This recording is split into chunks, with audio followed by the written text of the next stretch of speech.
ja varasem hommikutunnil, kell on 6:45, on vaja minna bussi peale, et alustada teekond Veneetsiasse.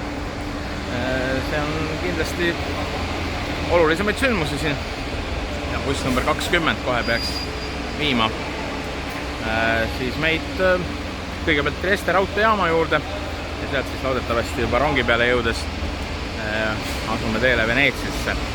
Päris pikk sõit siin läbi Trieste kalda pealse. Ma oleks peaaegu jälle teise bussi alla jäänud. Vlogimine on ohtlik töö, aga vaatame kohe, kuidas see jaam ja bussiliiklus siin välja näeb. Selline tore kaitsev kena rajatis ja buss meid ka ootab siin. Mingid inimesed on juba bussi peale roninud. Piletisüsteem.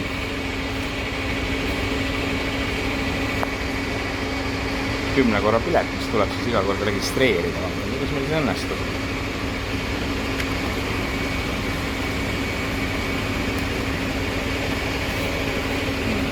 Piletit ka.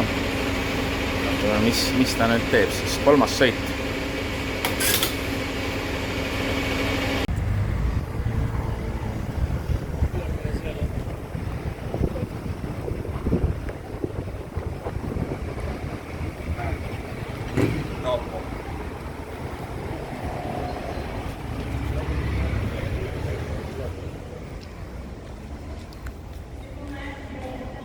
Trieste raudteejaam, mis on küll sobivalt remondis, kuigi ta tegelikult on vägagi sümpaatne.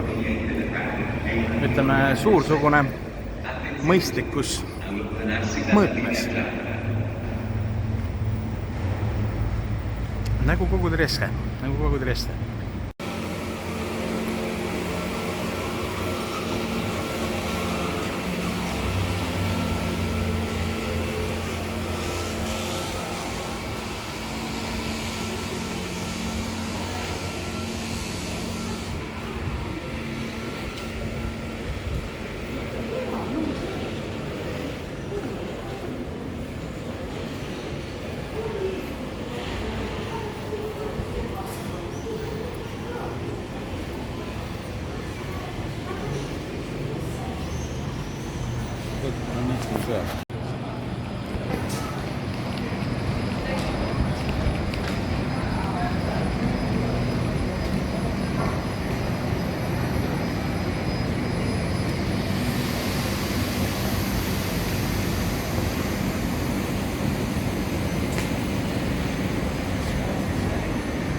Juba vagunist, teise klassi vagun.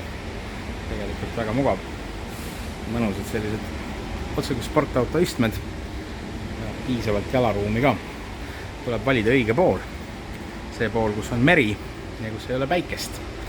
Ja enam-vähem vist juba 10 minuti pärast siis asume teele ka. Siin on mingi väike koristamine käib.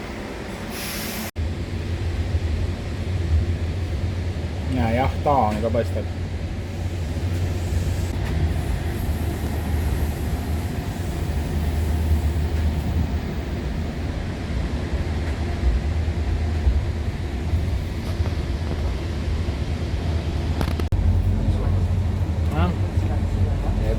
Sobib. Sest see on nagu rohkem siuke sümboolne märk.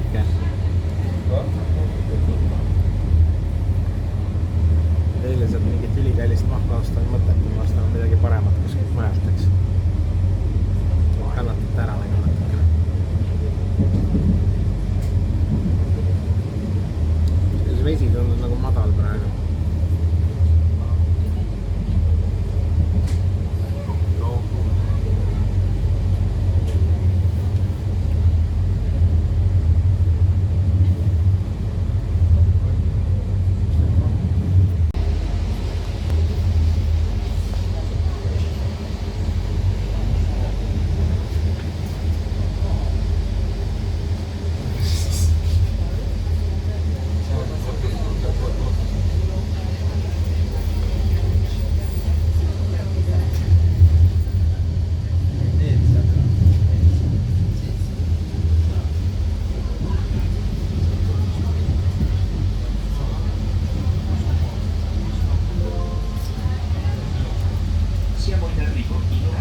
Venezia e Sant'Alcia.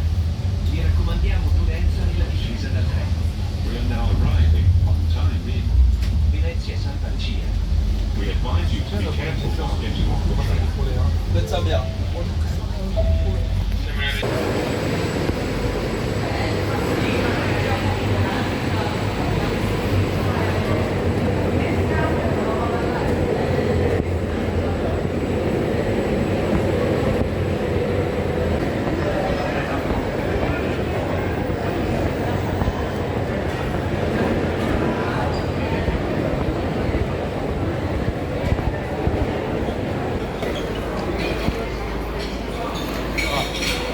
Ja Veneetsiasse jõudmise puhul kõige toredam on alati see, et sa nagu kohe jõuadki Veneetsiasse.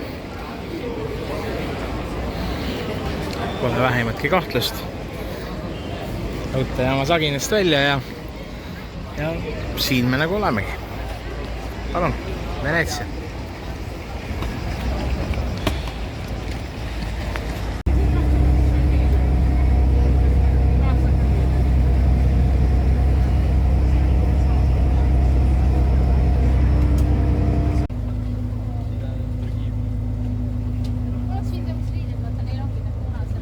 Sellest saab kõva trahvi, kui sa siin ujud.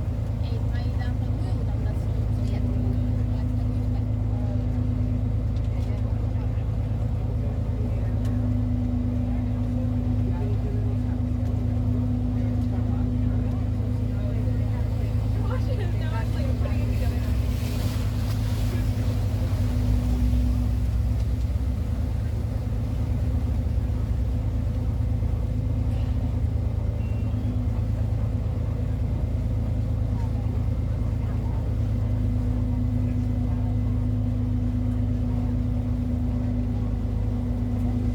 Täiesti nagu kooti stiilis.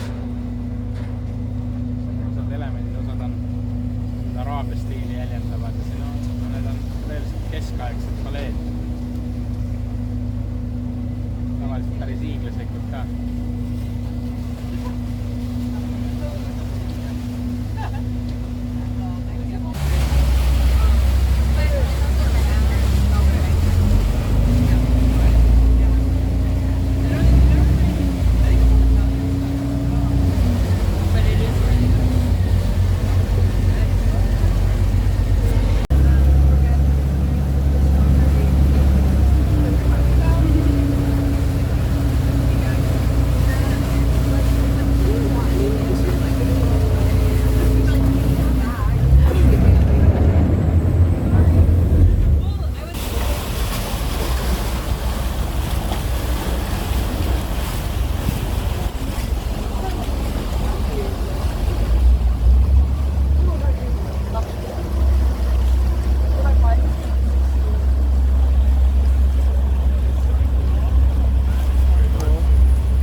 nii, palju on Veneetsia T-särk.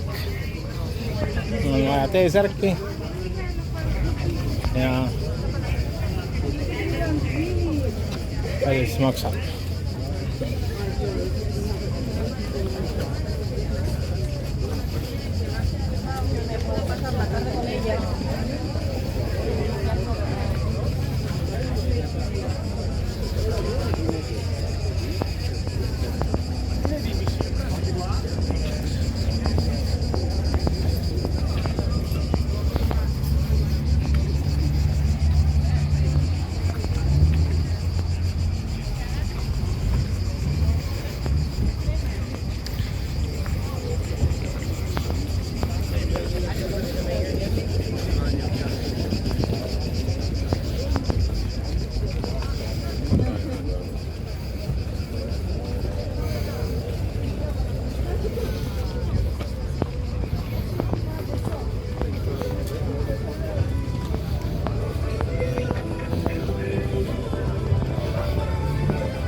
This box of it.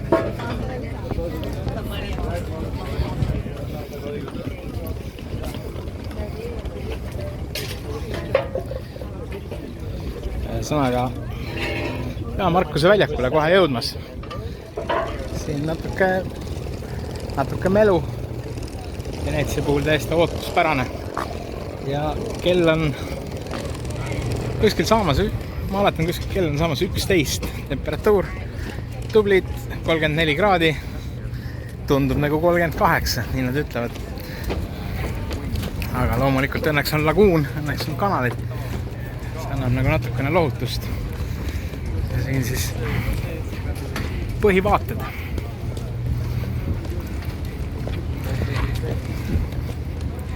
Kunagi tahaks olla Veneetsias talvel. Ja kohe päris niiviisi novembris, vihmasel ajal. Ja siis, kus ehk ei oleks turiste. Vaatame, kuidas on lauda hommikul. Võib-olla siis on siuke sobiv hetk, kus on olukord natuke rahulikum. Näete, palavus on inimesed reaalselt kõik kohvikutest ära ajanud. Sest kui kuskil olla, siis ikkagi seal, kus on konditsioneer. Vaatame, mida teha. No iseenesest Markuse väljak on nagu see koht, kus kindlasti lubada endale üks Campari sprits, eks ju. Aga Eesti turistid siin rähelevad. Ei tea. Aga pöörake tähelepanu, see on Püha Theodorus ja krokodill. See krokodilli väga ei paista. See ei ole Gregorius, see ei ole Püha Jüri ega Lohe, vaid Theodore ja krokodill. Ja mitte keegi tegelikult ei tea, mis on selle krokodilli lugu või tähendus. Üldse Veneetsia puhul. Üks tore asi on see, et keegi tegelikult lõplikult midagi ei tea. Me peame nagu leppima sellega. Et kes väga palju hakkab targutama, siis selle puhul võiks lihtsalt öelda, et noh, on veel veidi vähe raamatuid loetud. Aga ma arvan, et Markuse katedral on tegelikult see koht, kuhu üritaks siiski minna. Äkki murrab veel sellest turistide suurest lainest läbi.